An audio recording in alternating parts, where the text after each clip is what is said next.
আমি জেগে আছি কারণ আমার হৃদয়টা জ্বলে পুড়ে যাচ্ছে। আমি এই ঘটনা সহ্য করতে পারছি না। শুনুন, আমি রাজনীতি করি, কিন্তু রাজনীতি করবার আগে আমি একজন মানবিক মানুষ। আমি আজ পর্যন্ত জীবনে কোনো ক্ষতি কারো করিনি। মনে রাখবেন, সিপিএম যেন ভুলে না যান, বুদ্ধদেব বাবু মারা গিয়েছিলেন, আমি একটি কথাও বলিনি।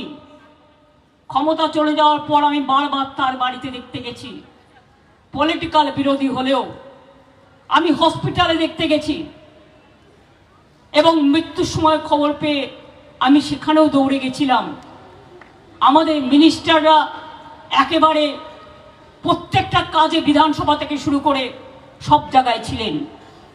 বলুন তো, হাজরায় যখন আমাকে মেরে ফেলতে গিয়েছিল, কারা করেছিল? ক্ষমতায় কে ছিল? জোরে বলুন, কে ছিল? 92 সালের দাঙ্গায় যখন অনেক লোক মারা গেল, সিপিএম লুকিয়েছিল। আমি গিয়েছিলাম রাইটার্স বিল্ডিং এ, জ্যোতিবাবু বুদ্ধবাবুদের সাথে দেখা করে বলেছিলাম কিছু করতে হবে কিনা বলুন, এটা আমার অপরাধ? আমি হিন্দু এলাকায় গেছি, ওরা আমার গাড়ি ঘিরে ধরেছে। আমি মুসলিম এলাকায় গেছি, ওরা আমার গাড়ি ঘিরে ধরেছে, কিন্তু আমি ভয় পাইনি। আমি 6 দিন ধরে রাস্তায় ছিলাম এবং মানুষকে রিলিফ দিয়ে বেরিয়েছি। সিপিএম এর ক্ষমতা হয়নি। ধরুন, একটা মানুষের বাড়িতে কাজ থাকে, একটি মেয়ে মারা গেছে দুর্ভাগ্যজনকভাবে। সোমবার তাদের বাড়িতে নিশ্চয়ই কোনো কাজ ছিল, সেই জন্য আমি ফ্যামিলিটাকে ডিস্টার্ব করিনি। আমি এই রবিবার কাজ ছিল, শনি রবি 3 দিনে। আমি সোমবার দিন তাদের বাড়িতে গিয়েছিলাম কলকাতা পুলিশ কমিশনারকে নিয়ে।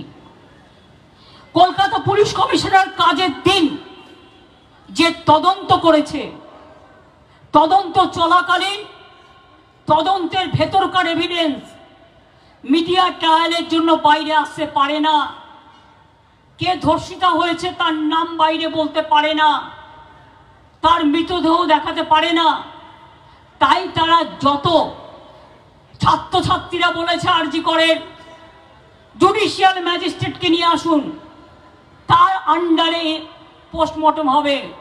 কলকাতা পুলিশ তাই করেছে। তারা বলেছেন যা যা, কলকাতা পুলিশ প্রত্যেকটা ছাত্রছাত্রীদের গুরুত্ব দিয়ে তাদের সব কথা মেনে নিয়েছে। ভিডিও করেছে পুরোটা, ডিএনএ টেস্ট করতে পাঠিয়েছে, ফরেনসিক টেস্ট করেছে, ডগ স্কোয়াড পাঠিয়েছে। যা যা করা দরকার ক্রিমিনালদের ধরবার জন্য, সিসিটিভি ফুটেজ থেকে শুরু করে প্রাসঙ্গিক আশেপাশের যত এভিডেন্স। সারা রাত ওরা ঘুমায়নি, কারণ রাত 2টো পর্যন্ত আমি ওদের সাথে কন্ট্যাক্ট রেখেছিলাম। মনে রাখবেন, মেয়েটির ডেড বডি যখন তার বাবা মা নিয়ে গেছে, কলকাতা পুলিশে স্কট করে নিয়ে উত্তর 24 পরগনা ব্যারাকপুর কমিশনারেটকে দিয়ে সেই ডেড বডি তাদের বাড়িতে পৌঁছেছেন। সেই বাড়িতে যখন ডেড বডি পৌঁছাতে যাচ্ছে, রাস্তার মধ্যে গাড়ি থামিয়ে বিজেপির এক নেত্রী তার বাবা মাকে প্রায় নামিয়ে নিয়েছিল। তখন পুলিশ আবার হস্তক্ষেপ করে তাদের তালতলা থানায় এফআইআর করিয়ে তাদের বাড়িতে বডি পৌঁছে আসেন। আমি বলেছিলাম যতক্ষণ না শেষ কৃত্য হবে, শ্মশান মানে পরিবারের কথা শুনে আমাকে কিন্তু টাইম টু টাইম মেসেজ দেওয়া দরকার।